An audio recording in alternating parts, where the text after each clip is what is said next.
Hello बच्चों, कैसे हैं आप सब। आशा करती हूँ आप सब मज़े में होंगे। बच्चों, आज मैं आप सबके लिए एक नया पाठ लाई हूँ, मेरी फारसी शिक्षा।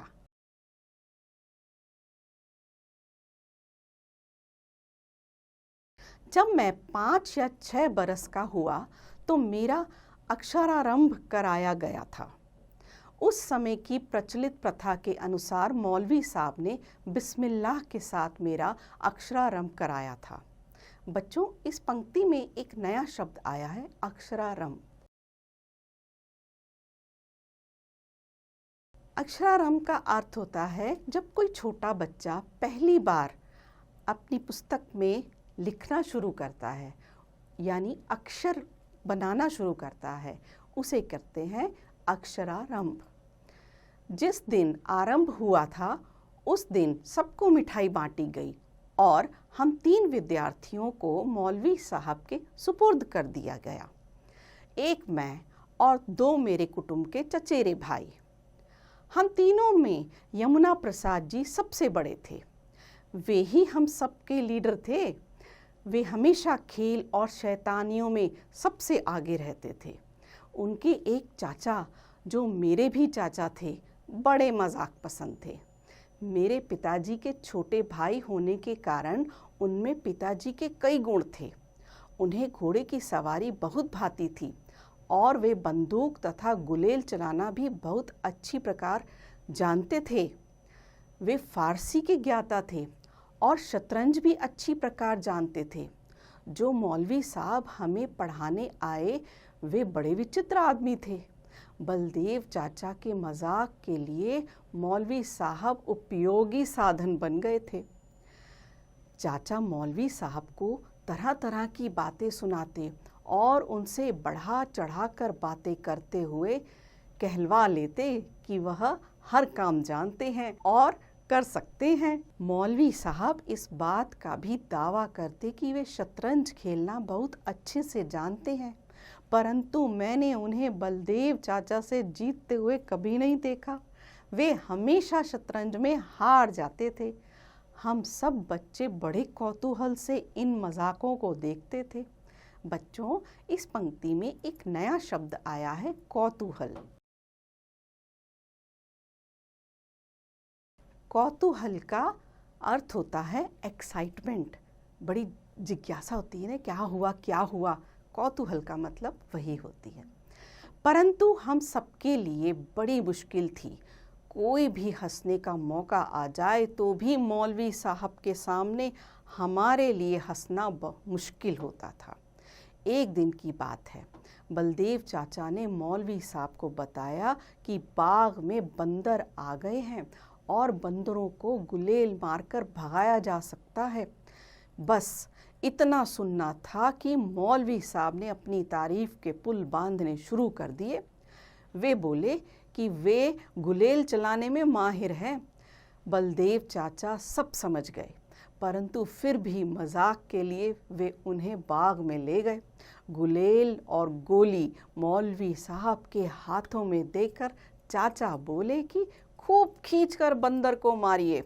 मौलवी साहब ने खींचकर गोली बंदर को मारी और देखना चाहा कि बंदर को चोट कैसे लगती है। उसी समय उनके बाएं हाथ के अंगूठे से तर तर खून टपकने लगा और चोट के तेज दर्द से वह सहम गए, क्योंकि गोली बंदर की बजाय वे स्वयं को मार बैठे थे। एक दिन हम सब लोग शाम के समय टहलने के लिए निकले थे। उस समय बलदेव चाचा और मौलवी साहब भी हमारे साथ थे। हम सब चल रहे थे कि तभी एक सांड वहाँ आ गया। सब ने कहा, यह सांड लोगों को मारता है।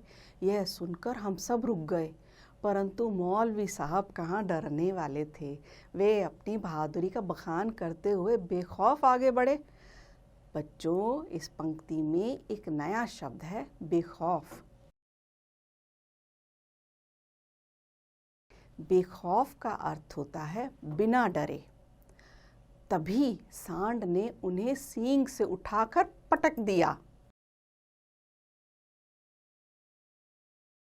कुछ दिन बीत जाने के पश्चात बलदेव चाचा ने मौलवी साहब को बंदूक चलाने की शिक्षा देनी चाहिए, परंतु इस बात को मानना कि कोई काम वह नहीं जानते उनकी शान के खिलाफ था।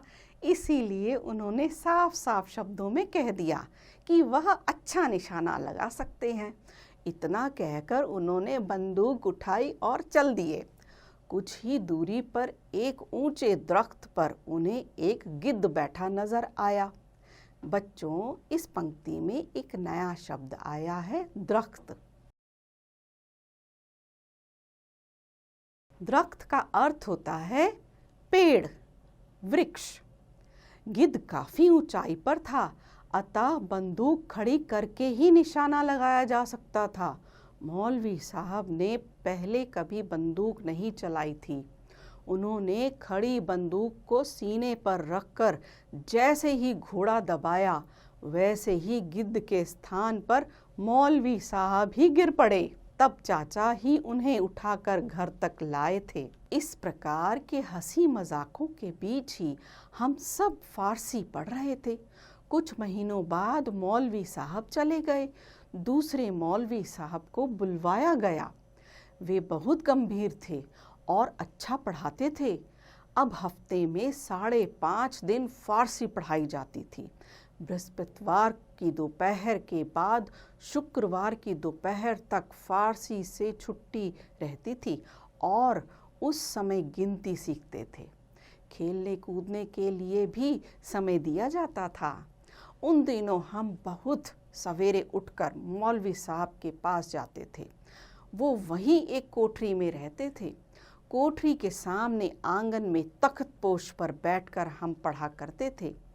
सुबह आकर हम पहले का पढ़ा हुआ पाठ दोहराया करते थे। जो जितना जल्दी पुराना पाठ याद कर लेता था, उसको उतनी ही जल्दी नया सबक पढ़ा दिया जाता था। तब तक सूर्योदय हो जाता था। तब वहाँ से उठकर हम सब बच्चे अपने अपने मुंह हाथ धो लेते और माँ के पास कुछ खाने के लिए पहुँच जाते थे। हमें प्रायः आधे घंटे की छुट्टी मिलती थी। नाश्ता करके लौटने पर सबक याद करना पड़ता था और सबक याद करके सुनाने के बाद मौलवी साहब हुक्म देते थे कि सब किताबें बंद कर दो। किताबें बंद करके हमें तख्ती निकालनी होती थी। जब तख्ती भर जाती तो उसे धोना पड़ता था। इस प्रकार तख्ती को धोते समय खेलने का समय भी मिल जाता था। दोपहर को नहाने और खाना खाने के लिए 1 या 1.5 घंटे की छुट्टी मिलती। खाना खाकर उसी तख्तपोश पर सोना पड़ता था। मौलवी साहब स्वयं चारपाई पर सोते थे। दोपहर के बाद हम सबको याद करने के लिए दूसरा सबक मिलता था और उसे याद करके सुनाने पर ही खेलने की छुट्टी मिलती थी। खेलने के बाद पुनः पढ़ने बैठना होता था। संध्या को जल्दी नींद आती थी, परंतु हमेशा डर लगा रहता कि अगर मौलवी साहब ने हमें पलक झपकते हुए देख लिया तो मार पड़ेगी। जल्दी छुट्टी के 2 कारण होते थे, खेलकूद और शरारतें। सभी में यमुना भाई हम सबके लीडर थे, इसलिए जल्दी छुट्टी पाने के लिए उपाय भी वही करते थे। हमारे पढ़ने के लिए तेल का दिया जलाया जाता था। उसकी रोशनी में ही हम पढ़ते थे। यमुना भाई रेत की छोटी सी पोटली बनाते और चुपचाप छिपाकर उसे दिए में रख देते। रेत की पोटली जल्दी ही तेल को सोख लेती और जल्दी ही दिया बुझने पर आ जाता था। यह देखकर मौलवी साहब दाई पर गुस्सा होते कि दिए में तेल कम क्यों डाला। फिर मजबूरी में उन्हें हम बच्चों को किताबें बंद करने के लिए कहना पड़ता था। पढ़ाई का क्रम ऐसे ही चलता रहा और जो कुछ फारसी का ज्ञान हुआ उन्हीं मौलवी साहब ने दिया। हम सब भी मौलवी साहब को प्यार करने लगे थे। कुछ समय पश्चात अंग्रेजी पढ़ने के लिए घर छोड़कर छपरे में जाना पड़ा। मौलवी साहब से बिछड़ने का बहुत दुख हुआ और शायद मौलवी साहब भी हमारे जाने से दुखी थे। तो देखा बच्चों, छोटे छोटे बच्चों की छोटी छोटी शरारतें ऐसे ही पढ़ाई में अच्छी भी लगती हैं। आशा करती हूँ आप सबको ये पाठ बहुत पसंद आया होगा। आप इसे स्वयं भी पढ़ें, अभ्यास भी करें।